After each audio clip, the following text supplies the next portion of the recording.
Lovely, thank you, Matt. So a different perspective in BVD from what we've just heard, perhaps less technical. I want to start by thinking about Defra's priorities. A key priority for the coalition government has to be an improved productivity in support of strengthening the economy, and we've all heard that message a number of times. In Defra, this translates into these 4 priorities from under our new Secretary of State. We're not seeking to improve productivity at the expense of the countryside, rather seeking to open new markets, improve and links the agri-tech strategy translation of research onto farm, and reduce bureaucracy for farmers. So Defra wants to improve the agricultural industry's well-being.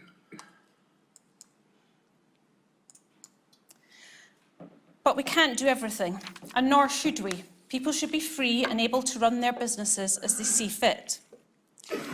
So Defra's actions in relation to animal health and welfare are brigaded under these 4 reasons for intervention. This is when government takes action because there is an overriding benefit to the nation from doing so. In the main, all of the diseases with impacts that sit under these headings are statutory. But when a new and emerging disease appears, we look at the evidence that's available, understand its possible impact, and understand how it fits under these headings. With reducing budgets and resources, and from the recent party conventions, that's not going to change in the near future, we rank activities through what we must do and what we want to do under these headings. We consider what mitigations are possible, who's best placed to take them, and then we prioritise our resources and our approach. Primarily, this is done through a tool called D2R2, which has been developed subsequent to a number of disease inquiries that have been held. And this is about having a systematic approach to how we manage disease. The tool takes into account current evidence and current legislation and mitigation factors and scores diseases. I'm not expecting to see the detail here, but the main point is that BVD, the only time it's mentioned here is under animal welfare, sitting near the bottom of this ranking system. And there's a lot of other diseases there that we're concerned about and obliged to be concerned about sitting above it.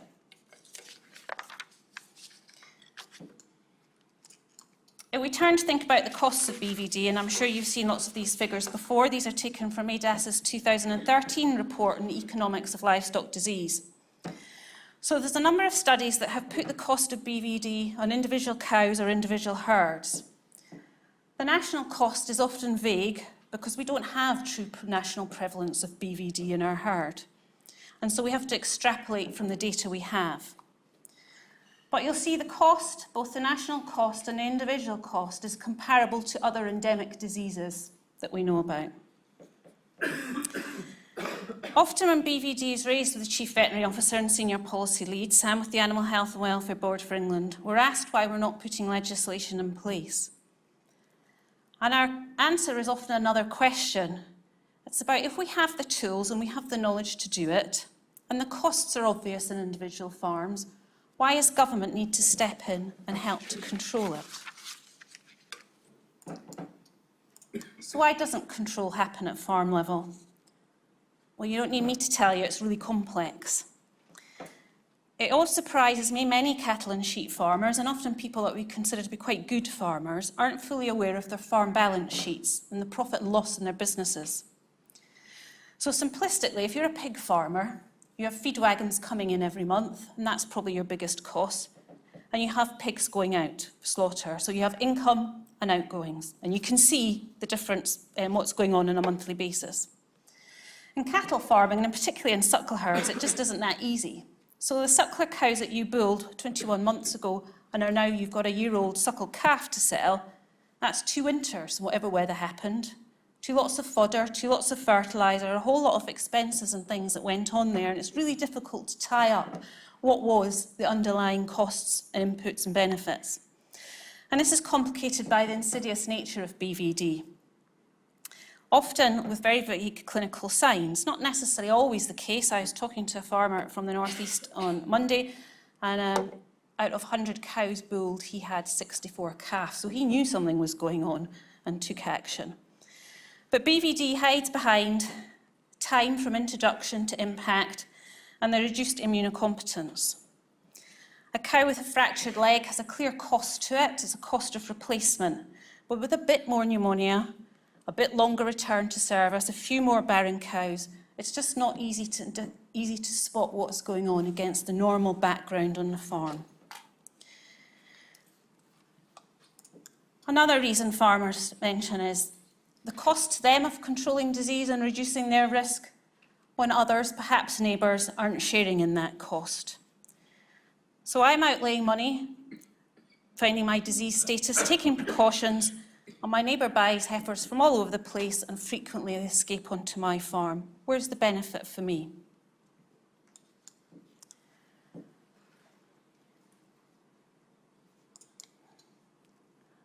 From the BVD-free programme that has been running under the current RDP funding, some of the questionnaires from farmers that attended asked them, do you know what your BVD status is? And quite a lot of them said yes. But a lot of them said yes because the perception that vaccination is knowing your status. Now, vaccination is a really important tool in the box, but it's not the whole solution. And there's a message there to get to farmers to understand really what true BVD control and eradicating it from your farm is about. And a common theme often, trusted information sources. There's a number of studies that show that farmers get their trusted information from their vets and from their friends. But if they get conflicting messages about what works and what doesn't, often anecdotal like the market and things, it's not really clear to them what action they should be taking. And this slide supports that. This is an EU study from 2006 Joe Brownlee was involved in. And it shows some of the reasons farmers don't take action against BVD. And in England, they found that 60% of farmers, as we've talked about, aren't aware they have a BVD problem. 20% of farmers believe that vaccination is disease control. And 20% of farmers believe that their relationship with their vet meant they didn't feel they had appropriate help and advice. So how do we change this? How do we get the message out? Another interesting thing to note, this is from the Defra Farm Business Survey in 2013, and it compares cereal farmers, dairy farmers, and less favoured area payment farmers. Those being the ones where profit in your business is hardest to win. But yet, compared to cereal farmers, the less favoured area farmers think they have fewer knowledge gaps. They think they need to know less about the impact of farm practices on their business, and they think they need to know less about risk management. So is there something about targeting messages to people?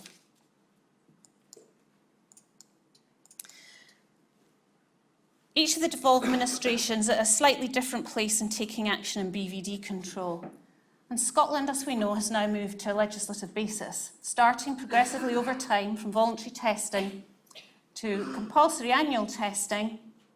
It's now an offence to knowingly move a PI, and they'll be moving to having to test animals brought into Scotland from the end of 2014. Now, the programme in Scotland has a legislative basis, but has been strongly backed by NFUS, and they've been key in driving the programme and coordinating action and input. The comment in green was volunteered to me by somebody who's been one of the key members in devising the programmes, and they said that one of the stumbling blocks they found was, we talked about vets being the trusted source of advice for farmers, that if the vet didn't buy into the national scheme and the message, the farmer wasn't going to either. Northern Ireland have recently consulted, currently have voluntary testing and are looking at compulsory testing in the future.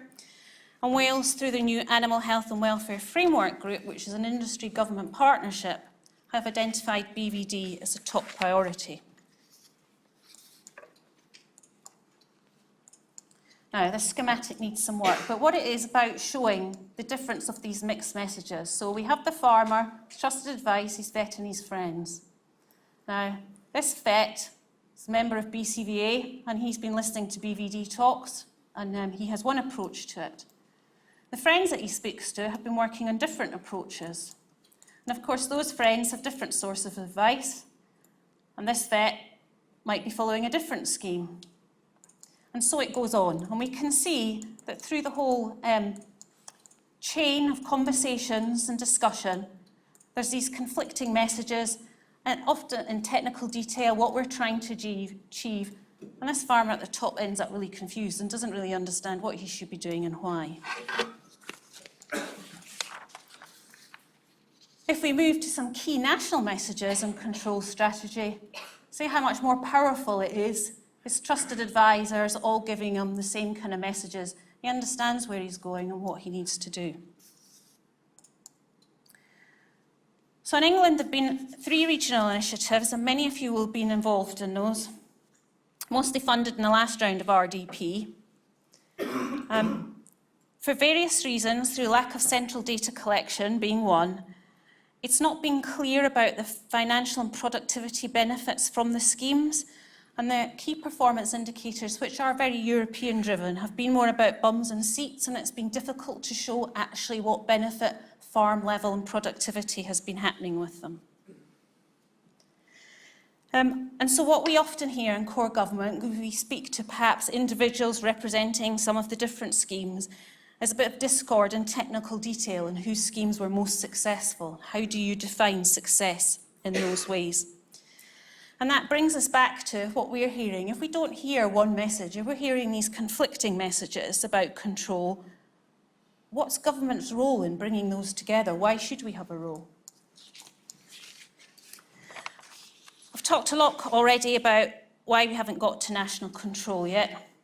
We have to recognise the influence of TB in this, and the regional influence particularly. Some farmers are very fed up hearing messages about disease control.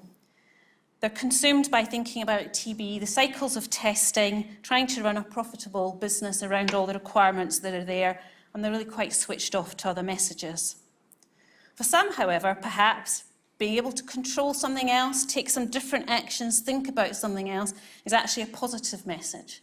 And as we know, a lot of the underlying messages about biosecurity, where you source animals from, are actually the same. So again, different messages on farm, but one key message over the top. The next round of RDP support is kicking off in 2015. And we worked this time in thinking about what schemes would fit into RDP policy, the EU requirements, but what actually would be of benefit to industry. We worked together through the animal health and welfare groups.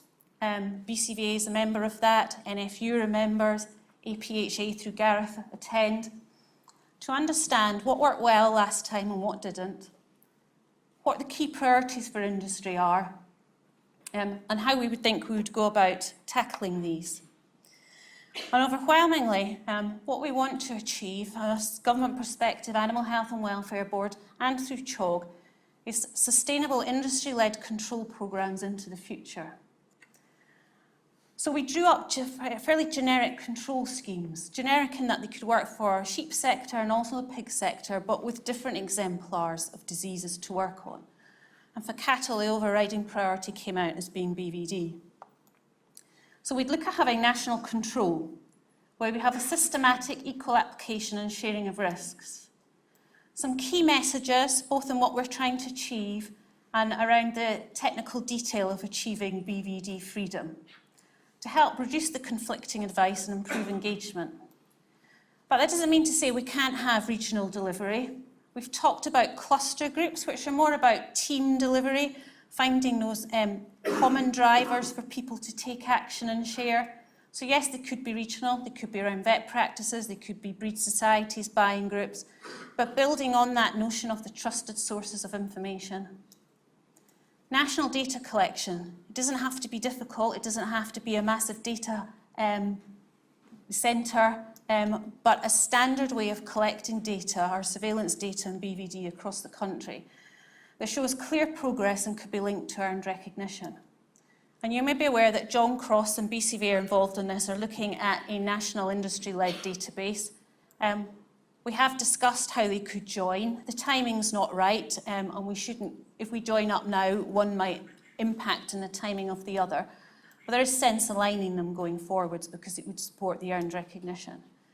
and having some smart, that's specific, measurable, actionable, repeatable, timely performance indicators. So things that really show that we are getting benefit at all levels of RDP funding and benefit on farm. Benefit so that individual farmers can see, if I'm part of this, this is going to make a difference on my farm. Benefit so that ministers can say, do you know, by working in partnership and disease control, there are productivity benefits. So progress through partnership.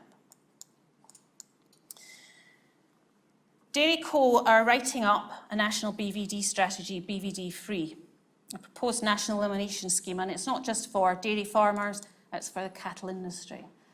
And these are the common themes in it.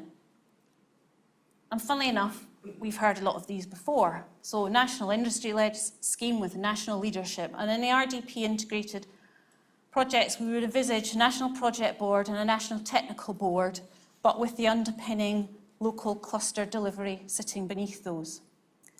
A partnership, which through CHOG and the Animal Health and Welfare Board England, we're already working in. Common technology, central surveillance and monitoring at national level, strong educational programmes, and RDP funding is drawn down through programmes of knowledge transfer and advice and training, funding and resources. The integrated projects have now been given the green light by the Minister. It was doubtful for a while. There's a huge number of competing projects for RDP. The money will be less than last previous round, so we do have to take the opportunity and make use of it. And the central database, with moving towards a legal framework. So the key messages. Nigel Gibbons, our CVO, has said that if industry can get the vast majority of farmers to undertake BVD control, we will consider, and it does depend on the government and the ministers we have at the time, making supportive legislative provisions. Now, that's not about government taking control of disease, it's about government doing perhaps only the action government can do, no one else can, that would support industry-led control. Animal Health and Welfare Board, who provide independent advice to the Minister, are supportive of and are championing sustainable long-term industry-led action, pump prime through RDP. So you can be key in this, and not just you, but other BCVA members that are not here, and the other vets that aren't members but are still going on to cattle farms. How you engage, share and contribute will be a major factor of how successful this can be. So we need to achieve majority action to show that we can make things happen and perhaps look for legislation. We've got to make the most of the RDP funding this time round because it might not be available again. And we do want to, I think all of us, maintain successful long-term industry-owned control programmes so that industry can develop the programmes they need to tackle the issues that are affecting everyday farmers. So thanks to Boehringer for inviting me and sponsoring me to speak, and also particularly to CHOG, who have been leading this conversation. And a conversation to me is about, it's not who's right and who's wrong, it's about having a common theme that everybody buys into, and we very much have been developing a conversation, and I hope we can go on with that. And this cow is a pedigree Angus, and she is quite long, but she got a bit stretched in this photo, so she's not that long. Thank you very much for your time.